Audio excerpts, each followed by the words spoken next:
All right. Good morning, committee. We're going to go ahead and get started because we do have a full agenda this morning. The first item on the agenda, are there any bill introductions this morning? Representative Penn.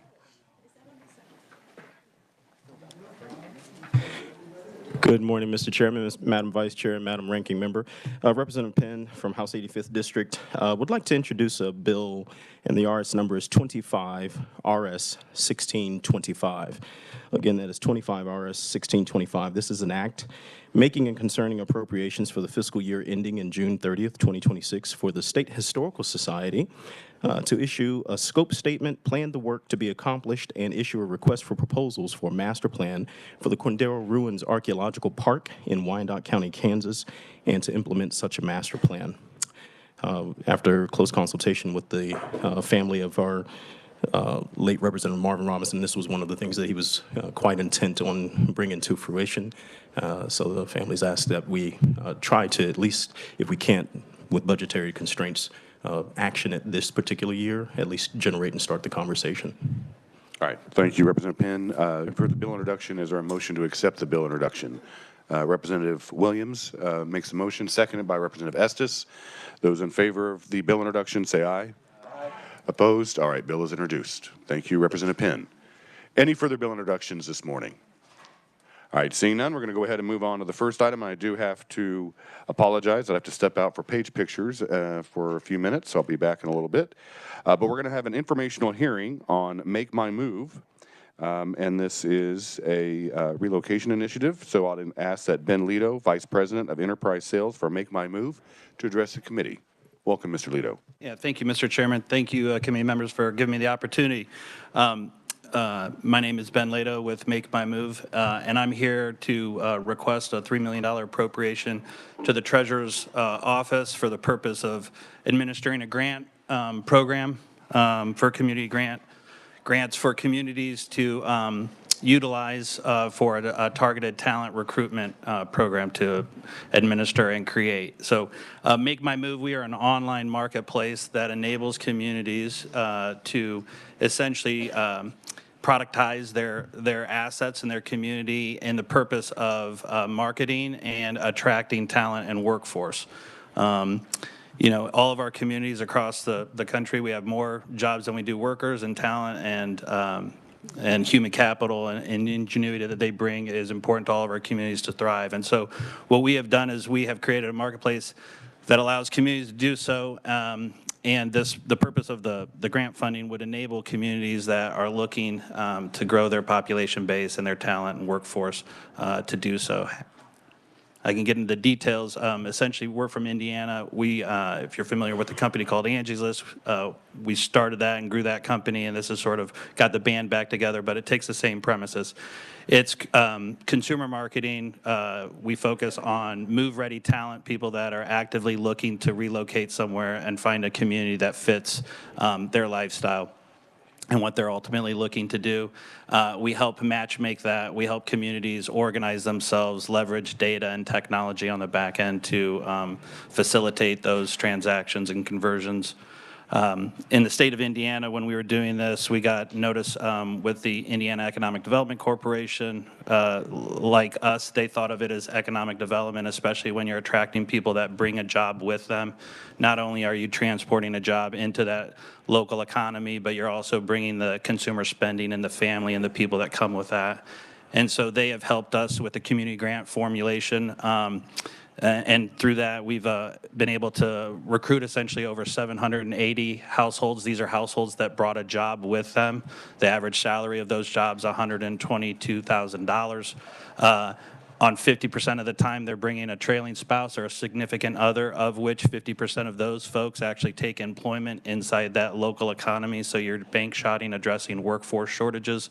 And about 33% of the time, they're bringing at least one school-aged child. So we know how that impacts sort of our school enrollments and funding from that perspective.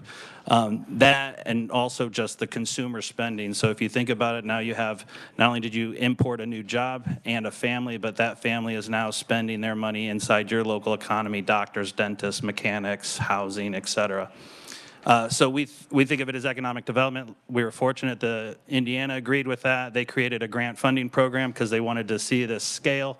and that enabled our communities to do so. So we have over 32 communities in the state of Indiana that are doing this, and we've been highly successful, and obviously we're conversing to another couple states. We do have markets in Kansas that are currently doing this program. So Lincoln County, Kansas, we've moved 5 families there.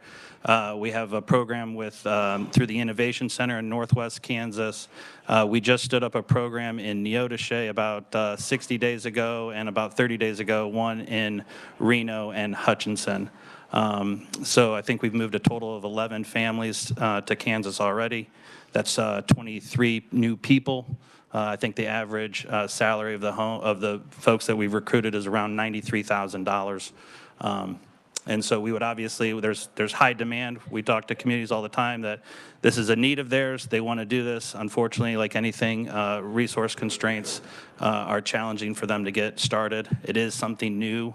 And so oftentimes they don't even have the wherewithal where to begin. And so that's kind of what the services that we provide, not only organizing themselves, identifying the talent they want to go get, but then how do we productize and perform a package that will attract those folks. Happy to take any questions. All right, thank you for your overview. Committee, what questions do we have? Yes, Representative Bueller. Thank you, Madam Chair. So I'm looking through your pro forma statement, and it says coupled with a $750,000 community investment. Is that per community that does this, or is that a statewide thing? That would be statewide. So thank you, Representative, for let me clarify. So these are grants. The important thing is this. How they work is, one, the communities need to organize themselves and actually present a plan. They also have to come with skin in the game. So the grant proposal is an 80-20 split. So they need to come up with the 20% for the grant the grant funding or the program funding, if you will. It's limited to $250,000 state investment per program. And then the other thing is, with the state dollars, it comes in 2 tranches. So that 80% actually 40% would come up front after they've been accepted and provided their application and said exactly what they're planning to do and how many households we're planning to recruit to get the ball started. And then the second tranche of state funds wouldn't be allocated until we start hitting performance metrics. So it's very much protecting the state investment, and it's predicated on performance. Did that answer your question? Yep. All right, are there any other questions for Ben? Well, Ben, I'll just ask one brief question. So it looks like Texas, California, and Illinois are the top 3 states for movers to come to Kansas. So I would think that California and Illinois would be probably pretty favorable in terms of comparing our tax rates for property and income. Not so sure on sales tax, but I'm intrigued by Texas. Is this a question that your 11 families ever bring up? What do they want to know what those tax rates are for those key areas? Yeah, so obviously I think what's driving this mostly is cost of living and quality of community and connection to community. I don't think we get specific questions on tax rates and those sort of things, but I think it's a general sense of cost of living, if that, general term.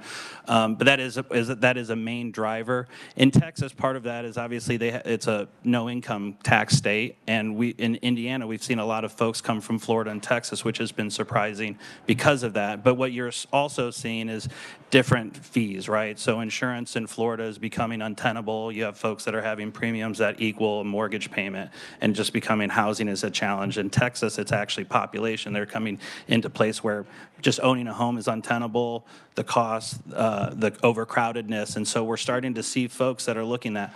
Plus, there's this connection to community. What is ultimately driving a lot of this are folks are waking up in very amenity-rich areas, but there's no sense of community. I tell a story of a lady that, applied to communities, and she said she was in the Bay Area and said, every day I take the same 2.5-mile walk with my picker and I pick up trash, and every day there's more trash to be picked up. And I just want to go to a community where the same people, my neighbors, when I'm putting my shoulder into it, my neighbors are doing the same, and that value kind of what I'm doing. And so that's what we're seeing. We're seeing a lot of people interested in the Midwest because I think the quality of our communities and our character of folks and kind of quality of life. But cost of living definitely is a factor in that. And another real quick question before we move on to our next question, it would be, What other states besides Indiana has Make My Move moved into? Yeah, so we have programs in Kentucky, we have programs in Michigan, Kansas, Arkansas. Gosh, I'm probably going to be missing Illinois, Michigan. Did I say that? Wisconsin. We have legislation pending, I think, in Wisconsin, Arkansas, obviously an ask here, working through the process in Georgia. We've had state appropriations to our clients in Kentucky, and we're in conversations directly with the MEDC, which is the Michigan Economic Development Corporation. All right, great, thank you. And we do have another question from Representative Rogers. Thank you, Madam Vice Chair. Good to see you again. Good to see you as well.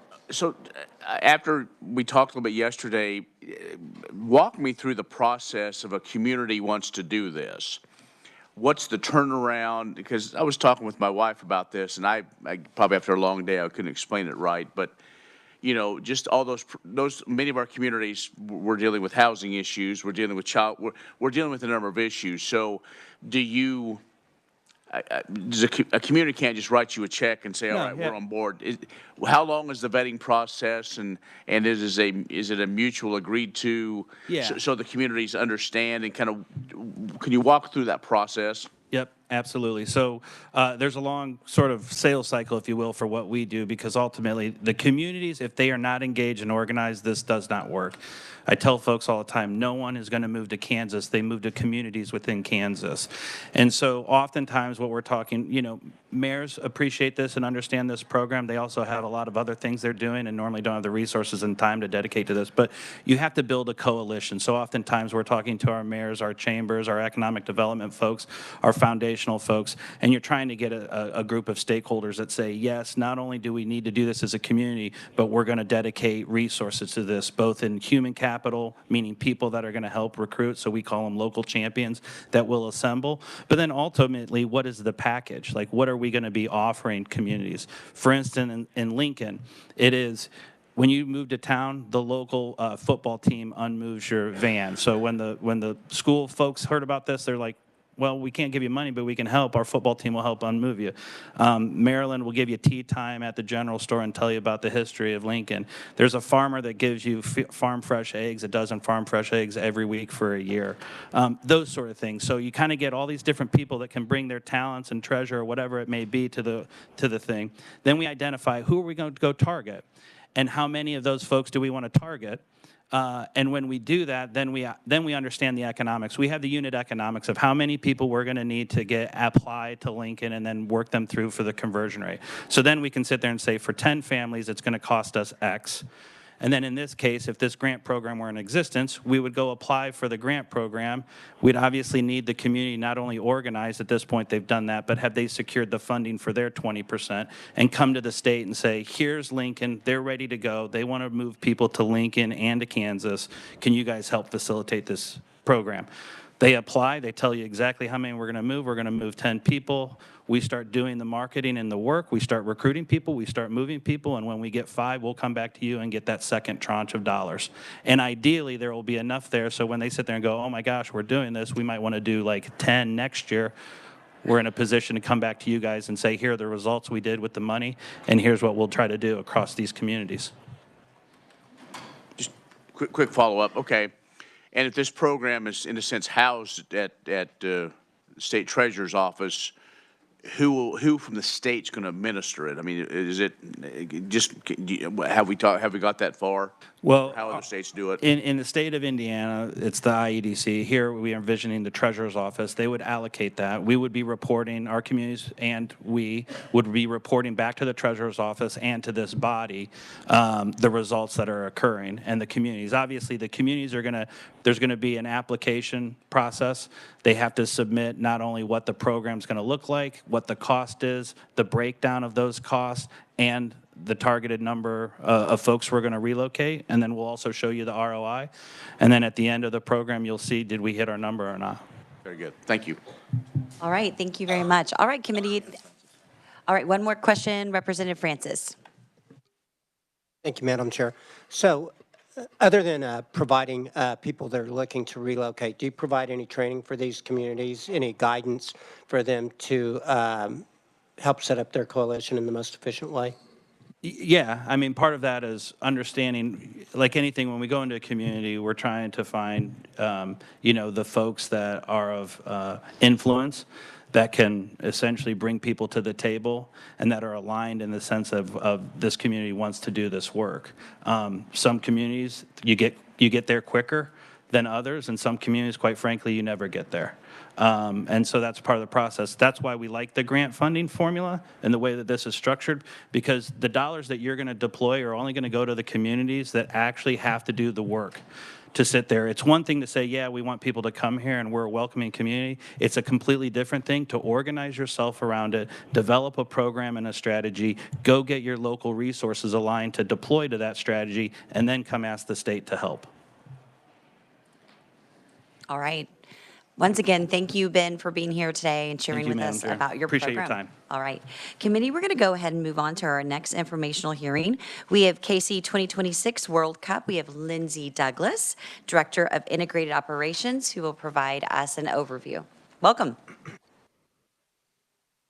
Thank you, Madam Chair, members of the committee. I'm really excited to be with you all today. We have something really exciting coming in 468 short days, but have a presentation to kind of walk through the World Cup, where we're at in planning, and then how the very generous contribution from the state of Kansas will be utilized for our planning efforts. But again, as we're walking through this, before we start into some of the details, I just want to express my organization, our region's appreciation for the support that the state of Kansas has shown towards planning this event, putting it on for the region. When we look across at the other host cities, and I'll have a map of those in just a minute, we have a much higher level of support than these other communities. So as much as it feels like maybe we should be further along, we are actually leading in a number of areas and providing guidance and assistance and advice to some of these other host cities. And we're able to be where we are today because of the support that we have from the state of Kansas, the state of Missouri, Kansas City, Missouri, Johnson County. So again, first, a thank you as we launch in here. So I mentioned 468 days to go before the World Cup tournament starts in 2026. It's a very, very large event, and something that's a little bit new and different for the United States. But this is the largest sport in the world. This is the largest event in the world. And this World Cup will be the largest version of this event that FIFA has ever held.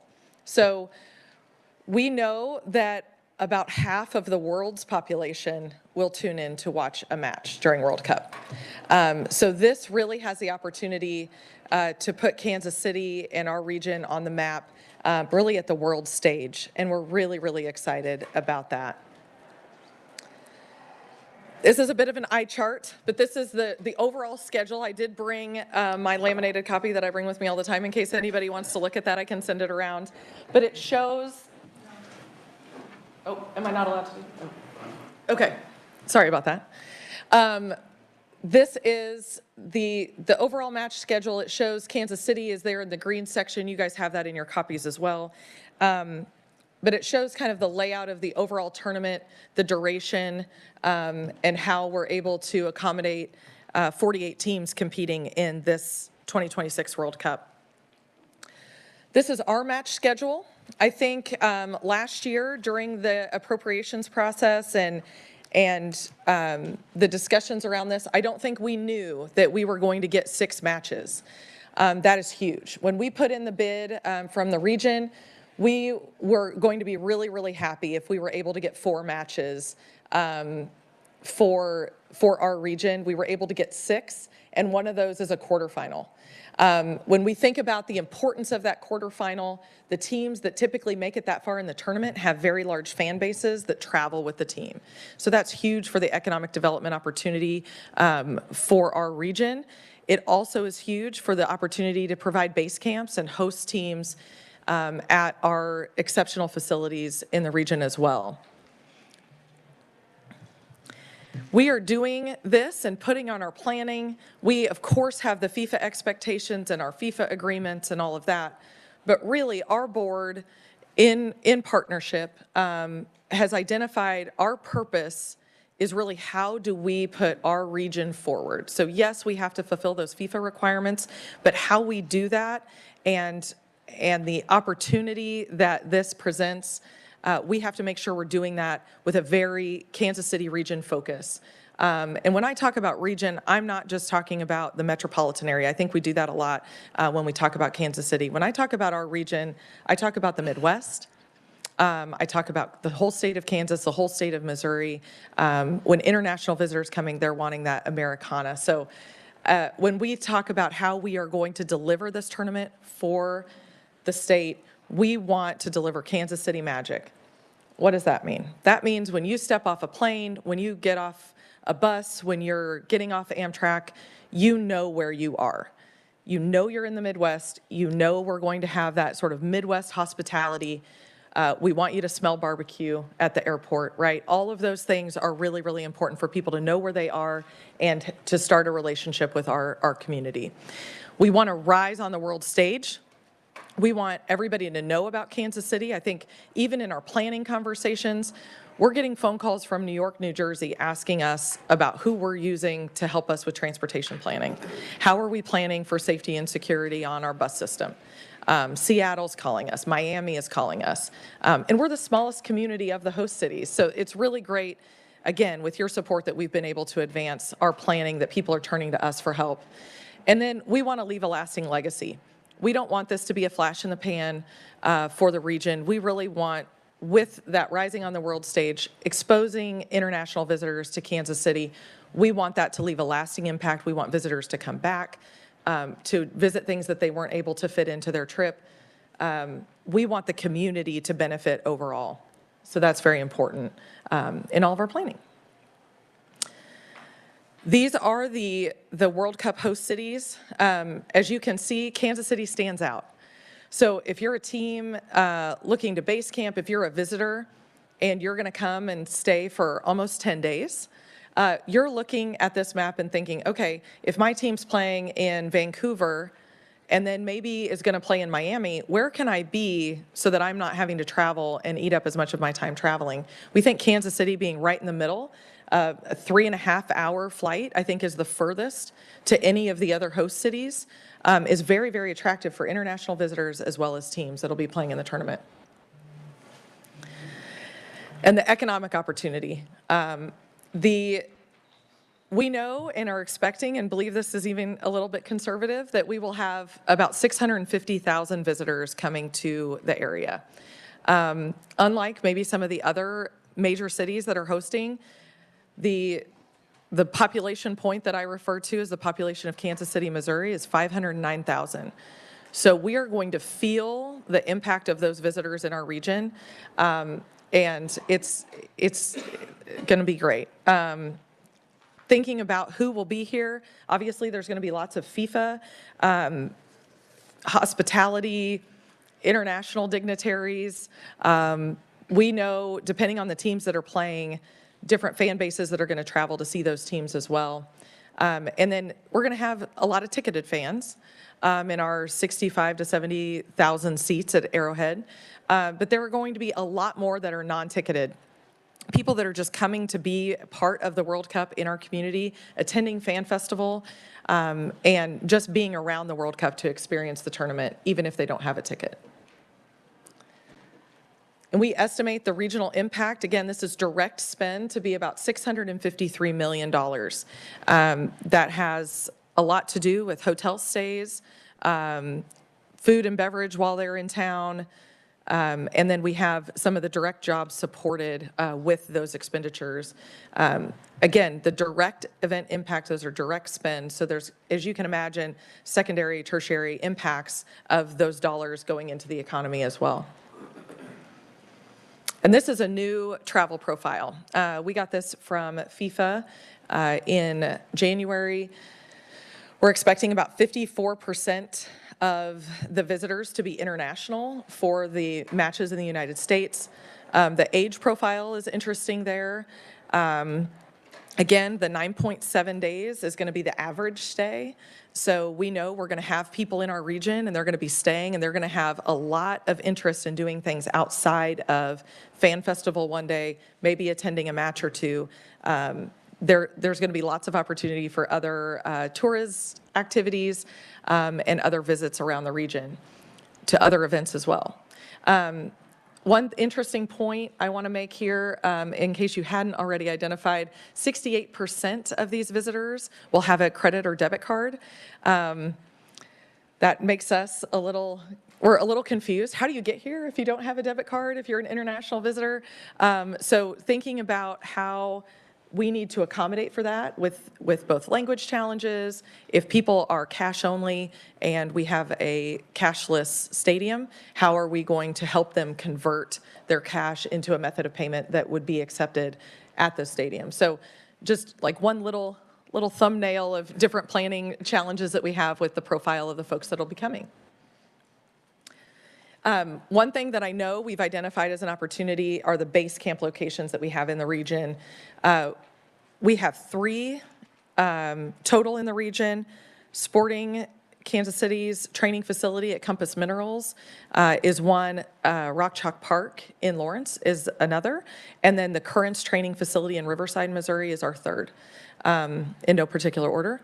But those 3 base camps, if you look at this map, the red communities are host cities that have base camps. I would have expected that list to be more. The white cities are cities that are hosting that do not have base camps. So when we look at the opportunity to bring 3 of those 48 teams, we feel really good about the opportunity there. We've always been saying, like, we know we're going to have 1.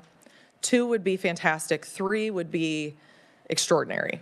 When we saw this map, we were like, maybe it's not as extraordinary as we thought. I think we see that potential and that opportunity to be pretty huge. And teams are very, very interested in our central location. I feel bad for the players, but apparently the coaches want to locate them quickly into heat and humidity in advance of the tournament. I was like, well, we can provide that. That is not a problem. So we really feel confident about our base camps as well. And then in the bid, this might be old information for many of you, but in the bid, we had to provide a radius to show that we could provide 55,000 hotel rooms within a 2.5-hour drive of the stadium. When we overlay that radius, this is what that looks like for the state of Kansas. So people will be staying fairly far distances from the matches and can capture a huge area of the state. Transportation, I know, was a big concern. How are we going to move those 650,000 visitors between rental cars, ride shares? How are we going to have transportation for international visitors that are more used to utilizing public transportation? We are building our own system that will overlay to help move those folks both to Fan Festival and to the matches at Arrowhead. This is a very conceptual map, but we know we need to get folks from the airport to the matches to park and ride locations. So those are kind of those outer dots. We want those park and ride locations to be able to accommodate a number of parking spaces that we find to be efficient. We want it close enough to the stadium so we can turn buses and really control the cost of the budget of this system. So we are right in the mix on the planning right now. And the first draft of the mobility plan is due to FIFA at the end of March. So getting into the Kansas resources, we have, again, I mentioned in my opening comments, we have had unprecedented levels of public support for this effort. And I want to highlight, this is just the public funding. We have $67.5 million committed from the state of Missouri. State of Kansas, you guys identified a $28 million in appropriations. After kind of the administration of that, we're at $27.4 million. Kansas City, Missouri has contributed 15, Johnson County 1.5, for a total public support of $111 million to host World Cup. We also have a very robust private funding effort that we're currently raising money. We're accepting all donations, just feel free. Send people to us. We're taking everything we can. But really excited. We're right on the edge of getting some really good host city supporters, so kind of those higher level sponsors. And also, in addition to this, we're seeking funding at the federal level, particularly for safety and security and transportation. Part of the advantage that we have, especially with our delegation, is the level of state support and local support that we have. Being able to demonstrate that to the delegations, I think, is going to help in our asks at the federal level. They like to have partnership, and that'll be a huge component if we can secure some funding from them for safety and security. And so how are we utilizing that 27.4? I believe it was before my time, but I know when we came to you all to request support, there was a table of the different areas that we would utilize those Kansas dollars. Those are all the same. We've adjusted some of the numbers a little bit, but we know through our agreement with the Department of Commerce, these dollars need to be mostly spent in the state of Kansas, definitely to the benefit of the state of Kansas. So in everything that we're doing, we're identifying where those dollars are going and to whose benefit, so that we'll be able to report out to you all how Kansas is benefiting from the dollars. All of these areas, safety and security, transportation. When we talk about commercial, we're talking about marketing opportunities, how we're attracting visitors to the region, and the events that we're putting on. The legacy line item was $3 million in the original proposal. It is still $3 million. We want to work with the state of Kansas to identify where those projects are and within what planning categories. So legacy is its own line item, but we're really thinking about, okay, if we're going to have a transportation legacy spend with these dollars, or is there a safety and security asset that then could remain in the region and benefit Kansas for future events? Insurance, operations, and then we have some contingency.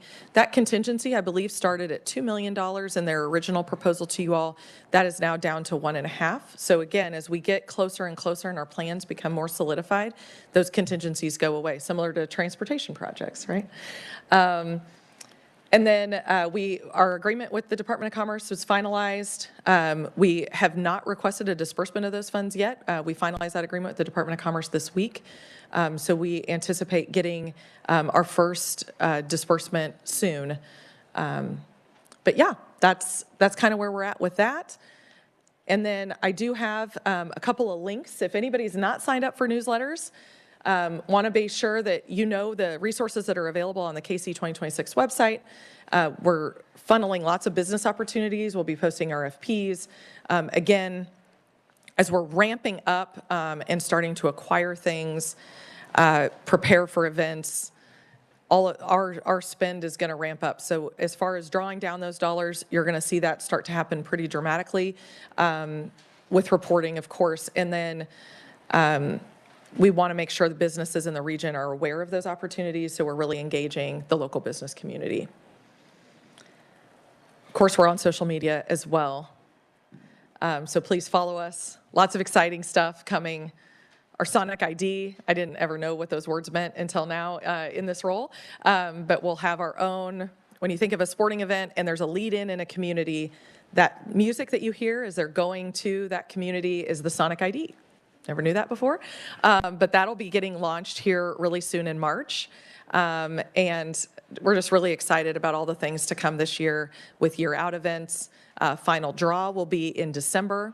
Lots of decisions around the level of safety and security. When we know who's playing group stage in Kansas City, that's going to be huge for us to really finalize some of those safety and security plans as well. With that, Mr. Chairman, I'd be happy to stand for questions. All right, thank you, Lindsay, and thank you for the update, because I believe last year when we allocated the funding for KC 2026, we were going to have a update on exactly how the funds were being utilized. Obviously, right now, only $10 million has been dispersed to the Department of Commerce. Yep. 18 or 17.4, whatever that Yep. amount is, will be dispersed in fiscal year 2026. And I believe, you'd said it, was it just finalized yesterday with the Department of Commerce? Or Yes. 2 days ago? Yep. So very recently. Yes. That's the reason why no funds have been dispersed as of yet, because the agreement was just signed and the ink is still waiting to dry. That's right. On that agreement. So obviously, we'll probably have you on interim committees Great. to talk about exactly how those funds are being utilized. The first I wanted to ask about was in regards to security, because you were talking about that's one of the main points that the $28 million is going to be used for. And I was wondering, what is the collaboration on the Kansas side with probably the 3 counties that are going to be impacted the most in the Kansas City metropolitan area, and that's going to be Johnson, Wyandotte, and Douglas. Yep. So is there a coordination with law enforcement on how to administer the security for the World Cup? Absolutely. And I think also the Kansas Department of Emergency Management, they've been meeting as well. We're getting pulled into those meetings, as well as for KC 2026, there are 18 areas of focus for FIFA, where we are going to have specific plans in each area. When we think about that, we are bringing together the whole region. So local law enforcement from those counties, from those municipalities, and those jurisdictions are all working together on working groups to really put those plans together. We do not have a specific deadline from FIFA yet, or templates on what those plans are going to be. So one thing that Kansas City is going to do is really start to kind of create our own, so we can start collecting the information that is needed. A big thing is going to be mutual aid planning. Just Friday, we had a operational planning working group session. All of those jurisdictions were represented, including state level on both the Kansas and Missouri side, to discuss mutual aid and how we're going to be able to cover that. In the report out from the team that's kind of starting to put together those plans, the point was made that, hey, we don't want to pull from the local area. We know that there's going to be a lot of demands on the local area and the police departments in the immediate vicinity with different events, visitors, things like that. They might have to increase patrols, those kinds of things. So we want to draw from outside the area. I know the state of Missouri has a coordinator, the state of Kansas has a coordinator for mutual aid. So we want to take advantage of those assets to help us really draw in the mutual aid that'll be needed to the region without sacrificing any of the coverage in the communities that are likely to have the highest number of visitors. So lots of working groups happening with those 18 areas of focus, and we have representation from those communities on those working groups. I think one thing that we've seen in full transparency, I'm not sure how well the communication is going from maybe the folks that are attending in those working groups to their leadership, or from their leadership to the folks attending those groups. So one thing we're doing is trying to work to bring the leadership teams and bring an update to them. Just next week, 2 weeks, GB Jones, who is the head of safety and security for FIFA, will be in town. We're convening a number of meetings with these different jurisdictions and leadership so that he can talk with them directly, answer their questions directly, as we all are working together to kind of put together these plans.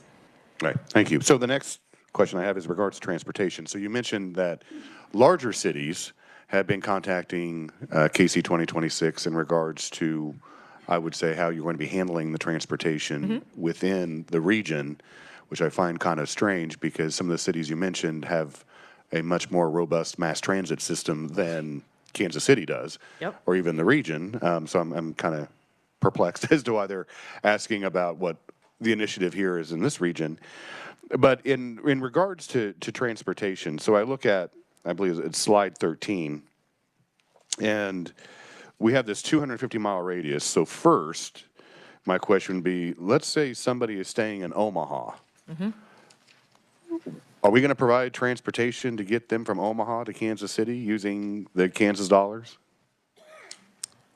The shortest, briefest answer is likely no. I think one of the things as we're looking at, especially international visitors, there's a number of travel agencies, as you can imagine, that are putting together World Cup packages from those countries. They are assembling, they are one of our biggest competitors on acquiring buses. Our buses are going to be focused on the immediate region, so they're going to kind of have to get here to then get into that system. We won't have the capacity to build or to have buses that are going clear to Omaha to bring back here. We want to work with those transportation providers, but we are really focused on that immediate region and making sure we're getting from Park and Rides to Arrowhead and Fan Festival and really operating within the region is our focus right now. Okay, so when we talk about this, again, this 250-mile radius, I mean, you look at it, and 2 counties in my district would be affected. So Yay. Lincoln and Ellsworth. And then obviously you have larger communities of like Manhattan, Salina. Would there be transportation efforts out there, since we're right along I-70 from those spots to the region that it's going to be holding the World Cup base camps?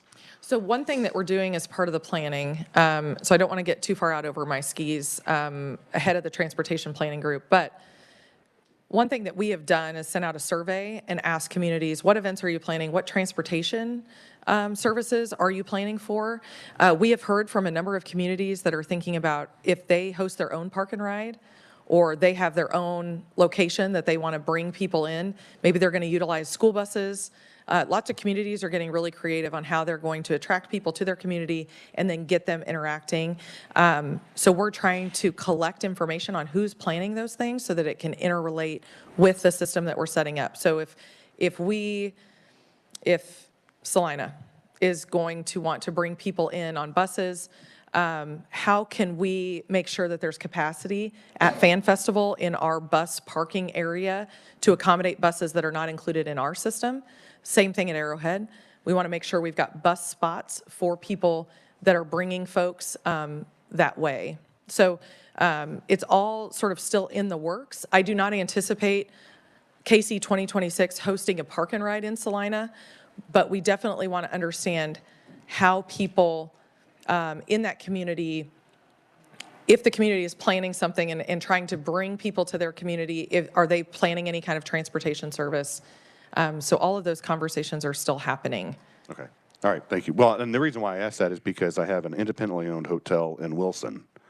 Actually, a rather famous hotel because it was also where the movie Paper Moon was filmed.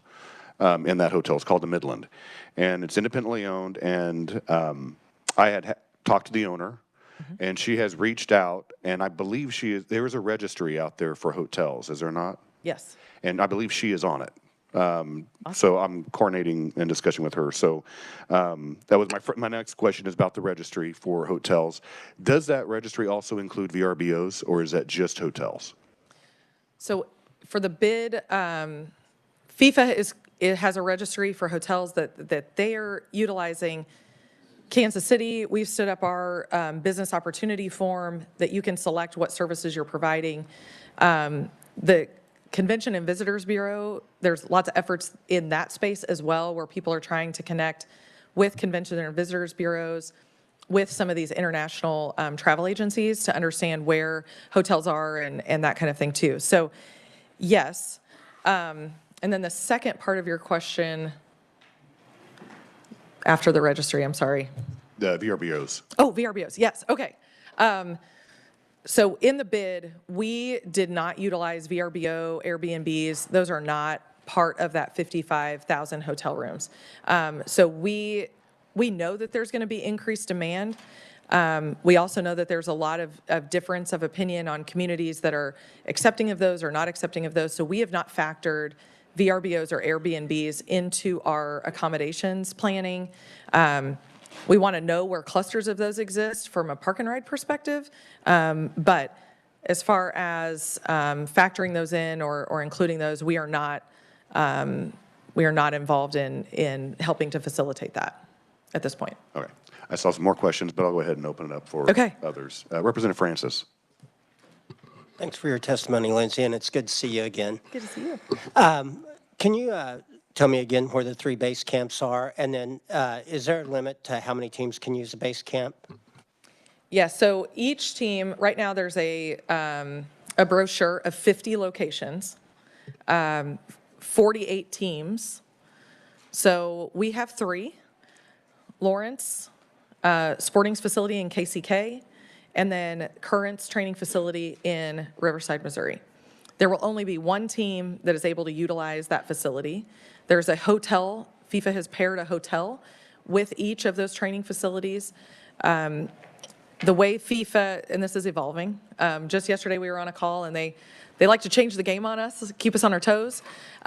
Originally, it was teams would likely, because the kind of tournament sort of starts on the West Coast and then moves its way east. They anticipated that teams were going to change base camp locations potentially throughout the tournament. I don't know if they're able to secure more base camp locations or what the change is, but now FIFA is saying it's really going to be up to the team if they want to change. Again, with our region being centrally located for the tournament, I think that bodes very well for us in teams wanting to be here. They are so focused on privacy. And I think for our community as well, being the smallest of the bunch, and the way that our facilities are positioned, I think that aids in their privacy needs as well. So I think we stand a really, really good chance to being competitive for that. Representative Francis. Am I misremembering, but was there originally a thought that maybe something at K-State might be an option, and is that something if some other locations fall through that could still be an opportunity? Lindsay. Yep. Thank you. I think Manhattan, my understanding was that they were in conversations with FIFA. I don't know what happened, but they did not end up entering into an agreement with FIFA. So the host committee is not necessarily involved in the negotiations between the facility owners and FIFA. That's all kind of a separate thing. We're definitely marketing them. We're involved in the tours with the teams. But right now, Manhattan is not included in the brochure for whatever reason. Representative Tarwater. Thank you, Mr. Chair. I just have a couple of questions. Your first disbursement is, you said, right around the corner. Can you tell me how much that request is going to be approximately? Lindsay. Yep, I think, so the disbursement, per the appropriation, we're allowed to identify costs that started July 1 for this fiscal year. I think we're at about, don't quote me, about 200,000 that we've identified that could be Kansas potential. So in that first request, I think it'll be around that number. And again, happy to follow up, interims or even provide reports via email. And we have a quarterly reporting schedule within our Department of Commerce agreement. So you guys will see a lot of detail on exactly what those expenses are. Representative Tarwater. Thank you, Mr. Chair. And then you said your final draw will be in December. Is that this December? So you will have spent $28 million by December. I'm sorry. The final draw for the teams that Okay. are playing Okay. is in December. No, we have, again, within that agreement, a disbursement that is pretty evenly spread out over the next year and a half or so that we have through the end of the fiscal year when we're allowed to use those dollars. We are right now creating a sourcing plan of how the sourcing events are going to hit based on the amount of time it's going to take to source particular items. And so as we look at that sourcing plan and then the overlay on the disbursement requests, we'll be working with the Department of Commerce to make sure that those align, particularly in the areas of spend. One of the big areas is personnel costs that are going to be reimbursements to the local jurisdictions for mutual aid and accommodations for mutual aid. That's a big portion of the safety and security budget. And so those reimbursements and safety and security dollars that are allocated from the Kansas funds are likely going to the personnel and infrastructure needed at the base camps within Kansas. Representative Tarwater. All right, so that was kind of along the lines of my next question. Where do the people go, like the local governments that need to beef up their police force? Do they go to the Department of Commerce for those funds, or do they go to you for those funds? And then the transportation example that the chairman mentioned, if somebody did want to use some of those dollars to have an I-70 corridor busing system, where do they go to fund that? To the Department of Commerce or to you? Lindsay? So first question on law enforcement. So if we're requesting mutual aid from a community, again, we want to coordinate with those local jurisdictions and really the state coordinators on mutual aid. I think we would ultimately be bringing them in if it's related to kind of that mutual aid, bringing law enforcement, the level of law enforcement to the region that we'll need for the visitors. On the transportation I-70 corridor, again, we're kind of in that survey moment of what events are you wanting to plan, and are you looking at transportation? If there's interest in something like that, and we know that that's going to help offset some of the responsibility we have for volume, we would want to be able to incorporate that into the planning and then identify if any resources are available to kind of help with that. Representative Tarwater? I would contend that the resources are available currently. We just need to keep our eye on it. And then the business registry, that's free, right? And Oh, yeah. Local companies can just log in so is there a reason you can't have a portal in that for people that wanted a short-term rentals on their homes? Lindsay? I don't think that there's any reason they couldn't. VRBO hasn't, I don't think, been a respondent to that business interest form. But yeah. Individuals It's open. would be able Yeah, to do that. it's open. Okay, good. Yes, sir. Thank you, Mr. Chairman. Representative Amix? Thank you, Mr. Chairman. Lindsay, and I appreciate all the work that you all have done in this. Obviously, it's pretty exciting when I hear my community and my county being looked at as a potential base camp site, and what that'll mean to my city and to the county. And then I see your handout that specifically says there's 468 days to go, and the first thing that happens is I start thinking like a former mayor. So my questions are along the same lines as our colleague from Johnson County, in that just trying to make sure that everybody understands, agreements that may be in place and the expectations of base camps sites, and are they going, if they understand everything that's going to be required of them at this point, what kind of reimbursements are going to be available to like my community, because there's going to be an expense to it. And quite honestly, I realize too, there's going to be a lot of rewards for that by the number of visitors that we're going to have. But something that I think that would be helpful is one-on-one communications between the team and Lawrence and Douglas County and other base camp sites, as to make sure that they understand the requirements of FIFA and whoever else is involved with this, so that everybody's on that same page. I would just hate to think that we miss something so important here, because quite honestly, we're going to have an international market here. And, we want to make sure that everybody has a great time, but safety is our number one concern in our community, so. Absolutely. If I may respond. Yes, please. I was actually invited to the planning committee that Lawrence and Douglas County have pulled together. I would welcome those one-on-one conversations. We've had a few, and I want to make sure that we're being really clear around, there's the agreement with the training sites for base camps, and that's that venue and FIFA, that agreement. But then there's also requirements on the host city to provide safety and security outside of the facility, things that aren't covered by their agreement with FIFA. So would love to sit down, would love to talk with them about that. We are accounting for those host city requirements in our budgeting. So would love to clarify and look forward to those conversations. Representative Amix? Well, I appreciate that, and anything in one-on-one meetings, I'd be happy to be involved, but, just being able to answer the questions like where do they go to for funding and anything like that, would be a tremendous help. So, Great. Anyway, Thank you, Mr. Chairman. All right, we'll take two final questions, and then we're going to move on to our bill hearing. So we have Representative Wassinger and then Representative Getz. Representative Wassinger. Thank you, Mr. Chair. About how much money do you think is going to be spent on, by your committee for security? How much is provided by FIFA? And then how much do you think is, I know it's not a number that you can be precise on, but how much are local places, since it's so spread out, how much do you think is going to be involved in that? Lindsay. Yeah, thank you, Mr. Chairman.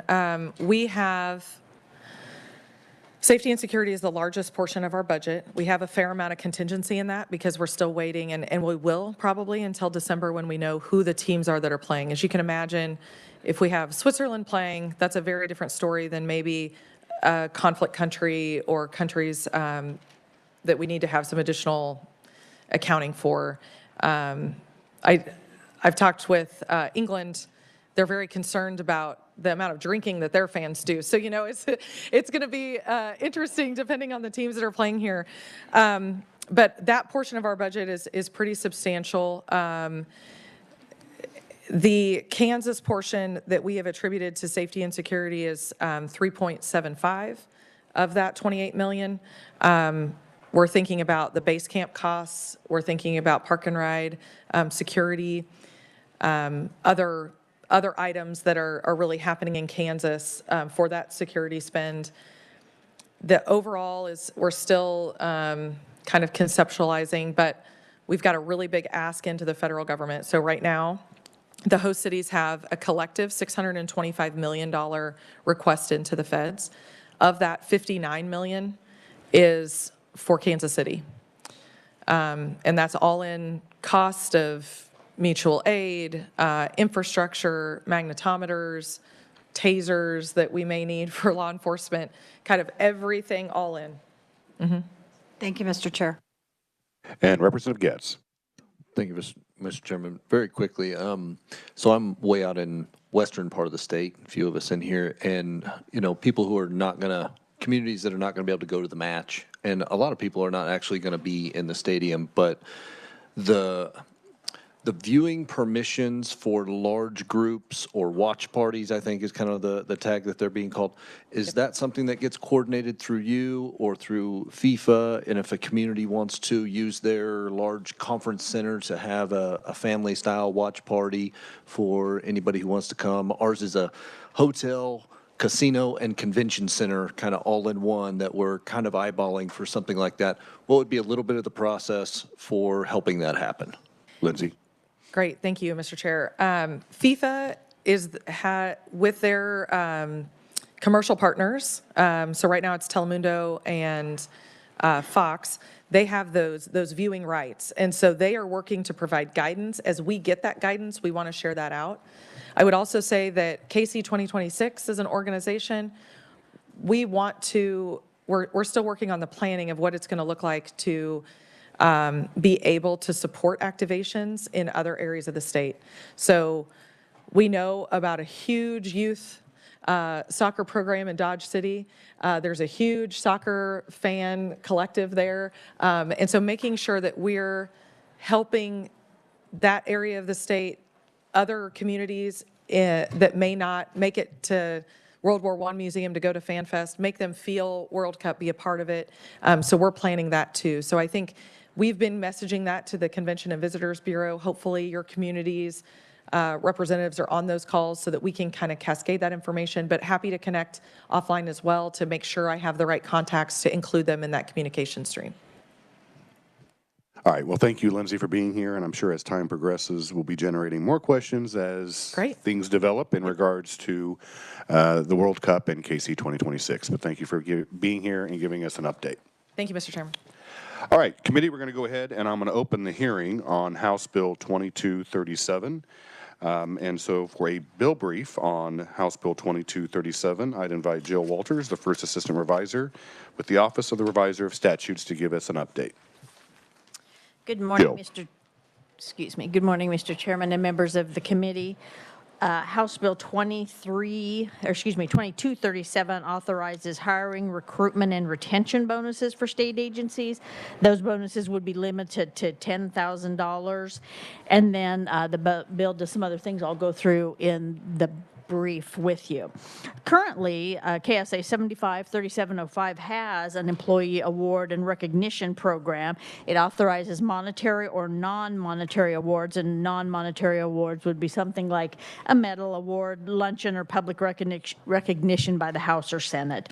And it could be made to state employees for distinguished accomplishments, meritorious service, innovations, Kansas quality management, volunteerism, or length of service. Currently, under the program, the award is capped at $3,500 annually for any such distinguished accomplishment or service, and there's also a 10% of cost reduction savings up to $5,000 under the employee suggestion program, and nothing in this bill changes that employee suggestion program. It's really focused around some other things. So what the bill actually would do is increase that monetary award annual cap to $10,000, and it would authorize them to the appointing authority to give this award as a hiring, recruitment, or retention bonus. If it is over $3,500 under the bill, it would be subject to the governor's approval, and it wouldn't be paid until approved by the governor, and that would only apply to executive branch agencies. That approval by the governor would not apply to legislative branch agencies or the judicial branch.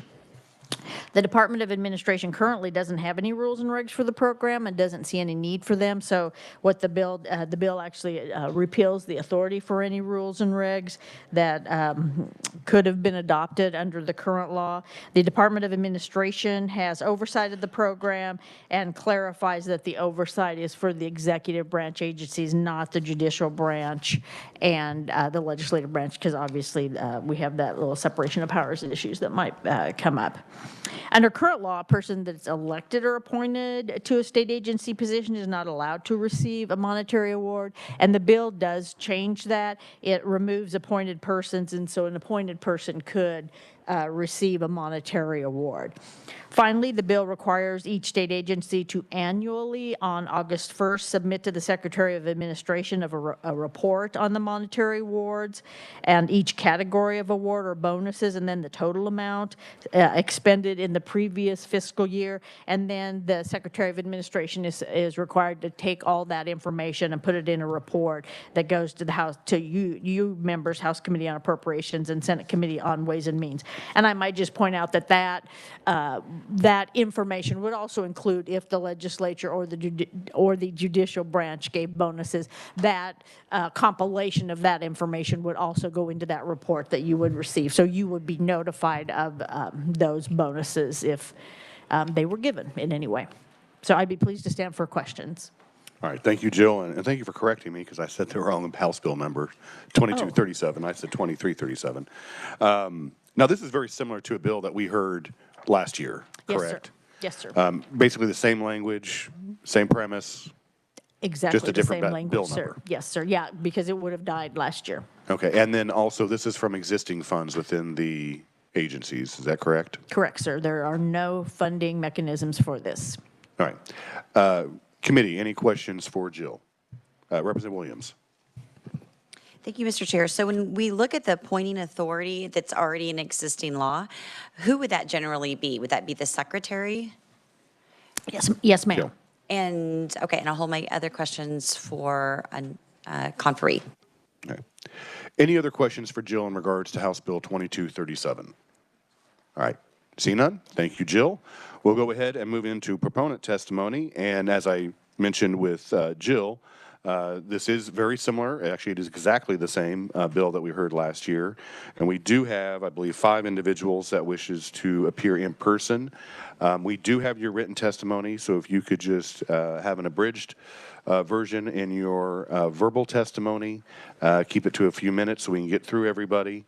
But the first person I'll be starting with is the Secretary of the Kansas Department of Corrections, Secretary Jeff Zamuda. Mr. Secretary. Good morning. Thank you, Mr. Chairman.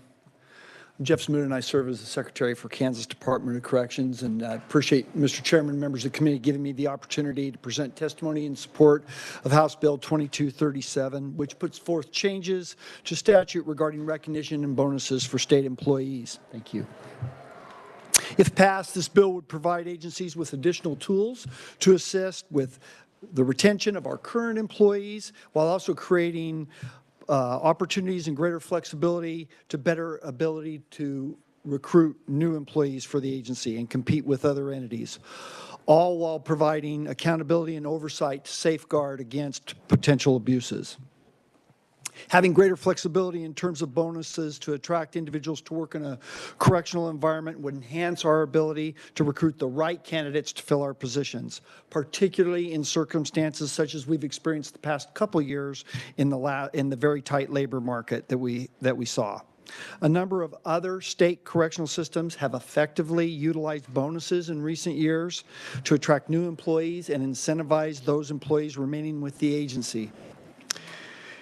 And like many of us, our workforce responds favorably to recognition of their efforts and contributions, whether it be for exceptional service, for going above and beyond that which is expected, or for a life-saving act. They appreciate and deserve being recognized with a citation, medal, or bonus for those efforts. That recognition can often lead to strengthening an employee's commitment to the agency and our ability to retain them in the months and years ahead, instilling experience within talented employees to help best serve Kansans. Once again, Mr. Chairman, thank you for the opportunity to appear today and provide this testimony in support of the bill. All right, thank you, Mr. Secretary. Is there any questions for Secretary Zamuda? All right, seeing none? All right, thank you for being here again.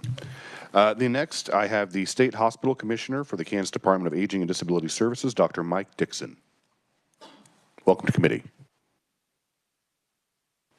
Good morning, Mr. Chair, Madam Vice Chair, members of the committee. Thank you for letting me speak this morning.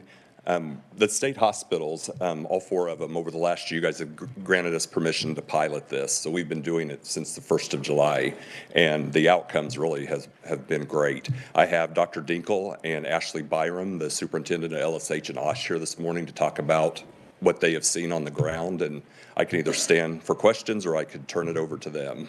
I'm going to say next I have Ashley Byram, the superintendent for Osawatomie State Hospital, if she wants to address the committee. Ashley? Thank you, Mr. Chair, members of the committee. One big thing that we've seen with these bonuses is improvements, particularly with our MHDDTs, which is our direct care staff. So with these bonuses, we went from having 39% of our direct care staff being state employees to 64% of our direct care staff being state employees due to the bonuses. They have been able to stabilize our staffing. One thing that we also did with these bonuses, we started a pickup shift bonus. So what staff can do is state employees are able to pick up shifts and receive additional bonuses for those difficult shifts that we have that need to be filled. And so the staff are able to be more flexible in their overtime, and it also gives them a way to earn additional income, which they enjoy. We've received a lot of compliments at all four state hospitals about the bonuses, how they feel more appreciated. Being a state employee, we've also been able to roll over some of our agency nursing to state employees, because giving that sign-on bonus and then them seeing that retention bonus farther down the way, that, oh, okay, this will help coming to a state employee versus being an agency. Okay. All right, thank you, Ashley. Next, we have Dr. Lindsay Dinkle, the superintendent for the Larned State Hospital. Dr. Dinkle? Good morning, Mr. Chairman, members of the committee. I'll just add a little bit to what Dr. Dixon and Ashley mentioned for Larned State Hospital. We have actually seen a decrease in our vacancy rate from 45% down to 36%. And for those of you who are out in Western Kansas with us, that's quite the accomplishment, trying to run a facility as large as LSH. Something I want to also mention that was testified in some of our other settings was the increase that we're able to bring on for FTE positions was quite a bit higher, talking 30, 40 positions higher this fiscal year than it has been in the last 3 fiscal years. And I think that's largely due to the hire-on bonuses that we are able to now provide with this, as well as the referral bonuses. We are able to give individuals on our campus who reference and kind of grow our own. That's one of our best reporting or recruiting mechanisms, is truly through our own staff and speaking highly of their profession and enjoying what they do and bringing on people themselves. And so we've seen a really nice progression on the recruitment side with hiring, referring, and bringing those individuals on and getting that vacancy rate a little bit lower, especially in the nursing sector, because we're a little costly out there with our contract nursing right now. So expanding a little bit more also on the pickup shift that Ashley mentioned, we have seen the pickup shifts do not go to agency. They are only bonuses that these state staff can obtain. And what's nice about those is we offer these pickup shift bonuses to the harder to fill shifts. And so it kind of attracts and helps us out a little bit to get some of those second, night shift, evening shift spots filled, while also putting some extra money in the pockets of our state staff. So out at Larned in particular, we've had a lot of criticism in the past years of work-life balance being really rough, people being constantly mandated and working crazy amount of hours. And so because of the flexibility and the opportunity for these pickup shift bonuses, staff are now able to have a little more control over when they're working versus being mandated. Our mandates have been tremendously low. We're talking sometimes less than 1 person a day being mandated. And mind you, it takes about 300 people to run our units for 1 day. So out of 300 people, only have to mandate about 1 person compared to mandating maybe 30, 40, 50 people a day. So that has all been benefits that we've experienced from being able to utilize this program in that manner. So we definitely appreciate your support with this. All right. Thank you, Dr. Dinkle. So are there any questions for Dr. Dixon, Ms. Byram, or Dr. Dinkle? Representative Estes. I'm glad you stayed there. This question is for you. What would it have cost you to pay someone to be a contract nurse versus what you pay in a bonus? So our average cost, roughly, we have a whole bunch of contract nurses that work for us, costs us to the contract agency about $90 an hour. And then our average pay for our RNs right now is sitting around $47 an hour. So you figure that they work 12-hour shifts. So figure the 12 hours plus 100, it's definitely cheaper than paying that $90 an hour for the 12 hours of an agency staff. Thank you. Mm-hmm. Any further questions? Representative Williams. Just super quick question, follow up on that, because that's something we talk about a lot. Do you know how much the contract nursing brokers or keeps of that $90 an hour? I don't officially know. I hear unofficially that it's roughly, at least when some of the agency staff have come to our HR to possibly go over to state, they're asking and looking for around $60 an hour. That seems to be the common trend of the numbers. So again, not official, but that's kind of what we're estimating. Yeah, it sounds like that when the interim meets, that I think we could pay 61 and then cut out the middleman forever. Thank you. All right. Any further questions? All right. Seeing none, thank you, Dr. Dixon and Ms. Byram and Dr. Tinkle for being here today. The last individual that I have for an in-person proponent testimony is the Secretary of the Kansas Department of Administration, Secretary Adam Proffitt. Welcome to committee, Secretary. Thank you very much, Mr. Chair and members of the committee. Good morning. Good to see you again. As mentioned, my name is Adam Proffitt. I stand before you today as Secretary of Administration in my capacity in that role. You've heard why it's important for the agencies. I just kind of want to talk about the mechanics of what's included in this bill and some of the thought that we put into structuring this bill to make sure that it's controlled and that it's not going to cost the state a whole lot of more money. So Jill did a very nice job of giving the overview of what is changing in the bill. But really one of the key things, there's 2 key things for us that need to change. One is removing the linkage of our bonuses to the IRS's definition of discretionary. That definition of discretionary is very restrictive on how we can do that. And really the key there is that we're unable to make a contract or any promise of a future bonus or hold anybody to anything when paying bonuses when it's linked to the IRS definition of discretionary. So what that means is we cannot provide a sign-on bonus. We can't say, come work for us and you'll get an extra $2,000, $3,000, $4,000. We cannot say you're nearing the end of a project and I know you want to leave. Please stay on until the end of the project and we'll give you an extra $3,000. That becomes a contract and an expectation of payment. So we want to remove that. The other thing is the The cap that is in statute right now is $3,500 per year per FTE. So we want to increase that cap to $10,000 a year per FTE.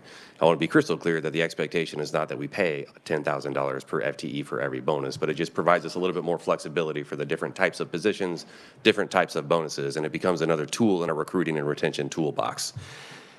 With that, though, we wanted to make sure that we put safeguards around this, again, so we didn't have runaway costs.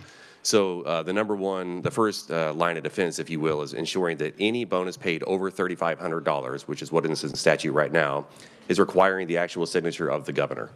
It takes a lot of effort to put something in front of the governor and request their signature for approval, so we felt like that was a valid step. We have another program in the state that requires the signature of the governor, and we have in policy that the first signature before it goes to the governor is actually obtaining the Secretary of Administration signature. So any request that goes to the governor actually sits on my desk first. I have to read it and the agency has to explain it to me. I have to get the sign off first and then put it in front of the governor and we get her signature. Obviously, a future administration might do that differently. We don't know, but we could set the policy up in a similar structure so that there's a couple of steps of approval, so multiple eyeballs on that. As was mentioned, another safeguard is all of this has to be handled within existing resources. And we have made that abundantly clear to the cabinet agencies and to the non-cabinet agencies that if you are going to pay bonuses, whether it's under the current form or the future form, it needs to be within existing resources. If you are needing more money above and beyond that for more bonuses for whatever reason, you must go through the budget process. You must gain legislative approval. So that's one of the safeguards we felt very, very strongly about making sure that we had in the statute when we're requesting the change. Another safeguard that we have in here is the reporting requirement.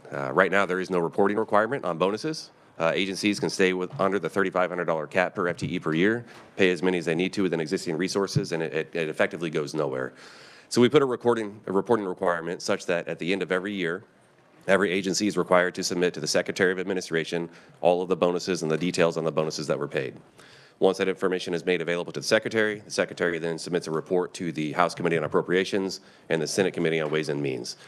We feel this is important for a couple of reasons. One, it's another level of review from my office to look at this. We can start to review and see if there are any trends, if one agency is over-indexing relative to others, and we can start to have those conversations and ask those questions. Additionally, it's a transparency mechanism, right? We feel it's important to make sure that we're being transparent. These are taxpayer dollars. We know that we're asking for support here to increase recruitment and retention, and we think having transparency and another level of review from the legislature is important as well. So with that, Mr. Chair, I'd be happy to answer any questions. I think you've heard the why and some of the success stories. We just think that the 24/7 facilities, which were approved via proviso this past year, have the most acute need, and we're starting to see those successes. And I think by demonstrating that success, we can roll this out on a statewide basis and attack different pockets as they come up over time. Thank you. All right. Thank you, Mr. Secretary. Questions for Secretary Proffitt. Representative Williams. Thank you, Mr. Chair. So let's talk about that fiscal note for a minute. What would you anticipate would be those increases that would be spent by those departments? Secretary Proffitt. Thank you, Mr. Chair, and thank you for the question, Representative. The fiscal note that we've stated in here is that it would not increase any expenditures. It would not go above the current appropriations. I don't know. I can't answer for you what to expect in terms of new spend or new requests. But again, the reason we're doing it that way is to ensure that agencies have the money, and if they don't, they're coming to the budget office and then to the legislature to request that approval, and they can explain what the need is behind that request going forward.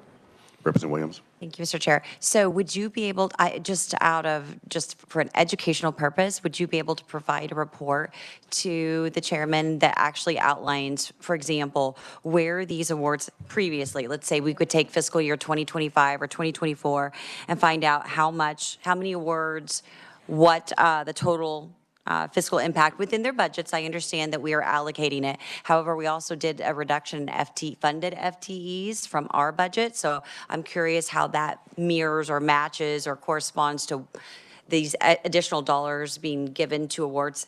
And then additionally, I'd be curious to know what percentage went to retention, what percentage went to recruitment, and what percentage went to hiring.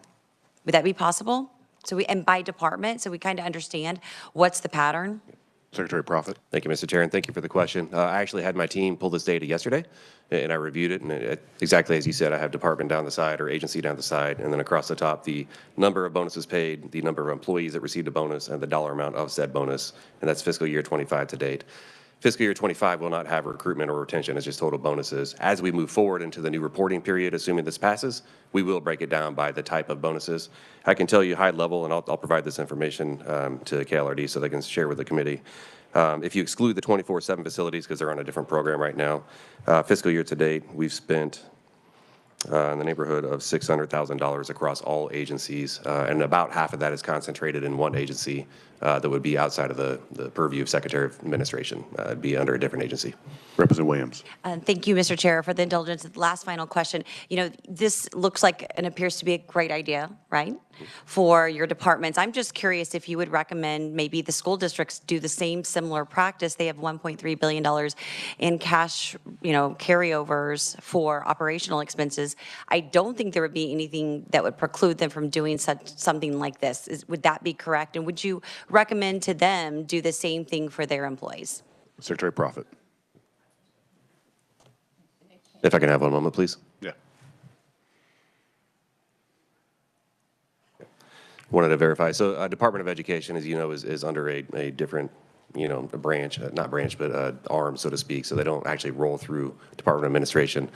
As it relates to whether or not it's a good idea, I know that because I sat on the commissioner's task force on ESSER spending over the past couple of years. Once the federal dollars became available to pay as premium pay, there was a high uptick in utilization for that. So I think they found value in paying bonuses to the school and their teachers. I don't want to speak for the commissioner or the department on whether or not that would be something that they would find useful, but I suspect they'd be interested in anything that we could put in front of them. Representative Ballard. Thank you, Mr. Chairman. Thank you for your presentation. And I think in many ways, the former representative touched on something I was going to touch on, not about the education portion, but on accountability and making it easier to be able to talk about performance and what you've done. And the money would not be used unless it was verified later on. Am I correct? Secretary Prophet. Thank you, Mr. Chair. That's correct, ma'am. One of the requirements that we feel strongly about and think it's very important is to ensure that there is the accountability measure and the transparency measure. So yes, the anything over 3,500 would require a couple of signatures. Anything below 3,500 would not before it's paid out. However, at the end of the year, there would be that accountability measure where it is reported out and we can ask questions at that point. Thank you. Thank you, Mr. Chair. Representative Howe. Thank you, Mr. Chairman. Thank you, Secretary, for being here today. What would be the highest need outside of a 24/7 facility amongst the agencies? Could you give us an idea of kind of where those high need areas are? Secretary Prophet. Thank you, Mr. Chair. I don't want to point to one agency or speak for any one secretary, but I know that there are a multitude of what we would call difficult to fill positions. Those could be positions you could identify as ones for maybe a sign-on bonus to kind of up the ante to get those there.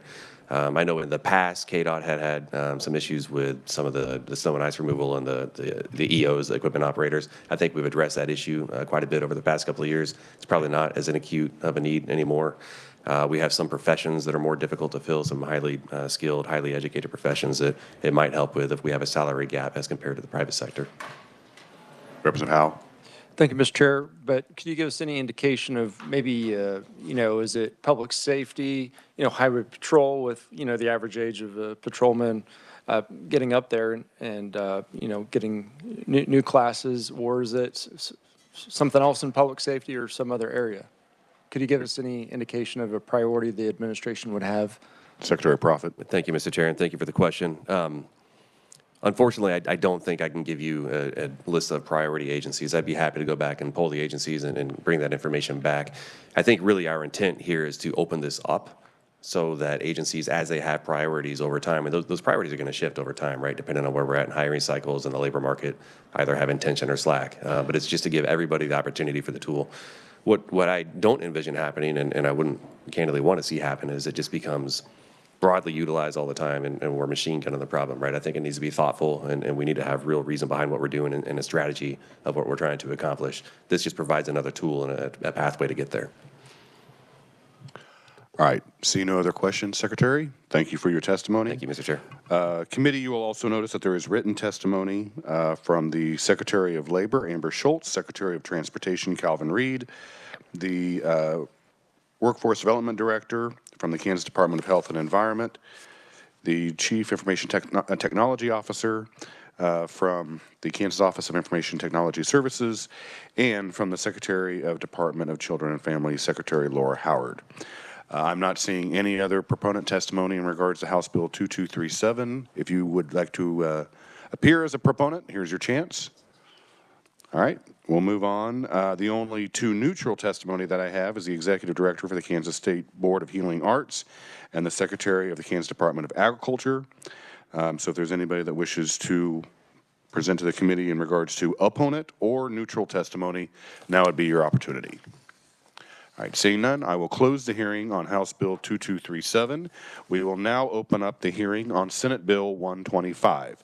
So the individual that's going to give us a briefing on Senate Bill 125 is going to be Molly Pratt, the fiscal analyst for the Kansas Legislative Research Department. Molly.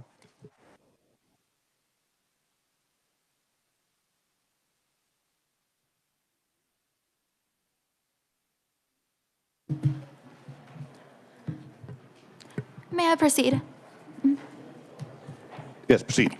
Good morning, Mr. Chairman and members of the committee. My name is Molly Pratt. I'm a fiscal analyst with the Legislative Research Department, and I'm also the facilitator for the Joint Committee on Special Claims Against the State. I believe Amanda and Nicole are passing out the memorandum I wrote just describing the claims process and providing a little bit more background on the claims that the Joint Committee recommended payment of.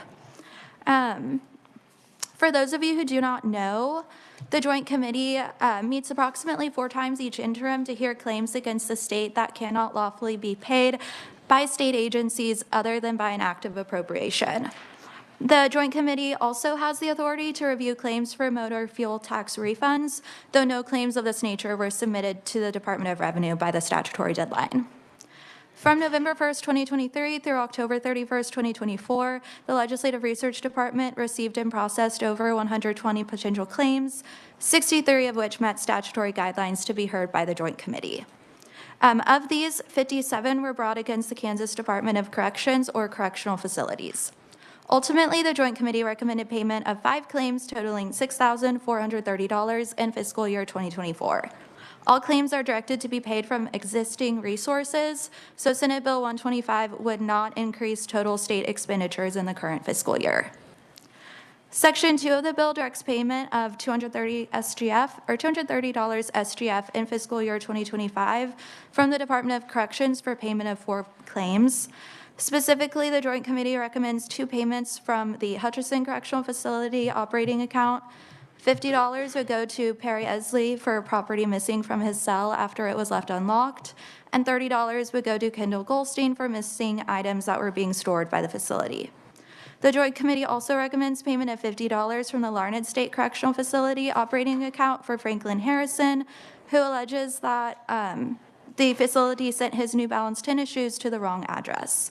And finally, the Joint Committee recommends payment of $100 from the Lansing Correctional Facility operating account for Dexter Robinson for property that was extorted from him by another inmate. Sections 3 and 4 of the bill direct payment of $3,100 SGF in fiscal year 2025 from the Kansas Department for Aging and Disability Services and $3,100 SGF in fiscal year 2025 from the Kansas Department of Health and Environment for failure to timely process a request from Hillside Village LLC for home and community-based services from the time period of August 2nd, 2023 through August 5th, 2023. Hillside Village is an assisted living and nursing facility located in DeSoto. The claimant's representative stated that he submitted a claim for a resident's HCBS eligibility to the state on June 15th, 2023, almost 2 months prior to the resident's move-in date. The claimant states that delays and errors on the part of the state caused the resident to not be made eligible for HCBS services until October 5th. The claimant further alleged to the Joint Committee that although Hillside Village asked KDHE to correct the date of eligibility for HCBS services, the request was repeatedly denied due to a policy against backdating a person's eligibility. In the written response to the Joint Committee, KDHE noted that on June 15, 2023, a third-party contractor for KDADS input an improper code. Both agencies further state in their written response that had the third party properly coded the application, an issue may not have occurred. Thus, the Joint Committee recommends payment of the claim in the amount of $6,200 SGF to be split evenly between the two agencies. Section 5 of the bill would require each claimant to sign a document releasing the state from any future liabilities, and Section 6 of the bill states that the bill would take effect upon publication in the Kansas Register. The Senate Committee on Ways and Means recommended the bill be passed and placed on the consent calendar, and Senate Bill 125 passed the Senate on February 11th. And with that, I will stand for questions. All right, committee, are there any questions for Molly in regards to Senate Bill 125? Representative Sutton. Thank you, Mr. Chair. I know this is no money to speak of at all, but why are we paying for extortion again? Mr. Chairman, I can't speak to why the committee decided to recommend payment of that claim. I can provide you with the agency's written response later, though, if you would like. That would be wonderful. Thank you. Any further questions for Molly? All right, see none. Thank you, Molly. Committee, I am not showing any proponents or any opponents or any neutral testimony in regards to Senate Bill 125. So if anybody wishes to address the committee as a proponent, opponent, or a neutral, here is your chance. And seeing none, I'm going to close the hearing on Senate Bill 125. All right, committee, that's all of the business that we have for today. We are scheduled to have our next committee hearing on Tuesday morning. So on Tuesday at 9 a.m., we will resume. We are adjourned.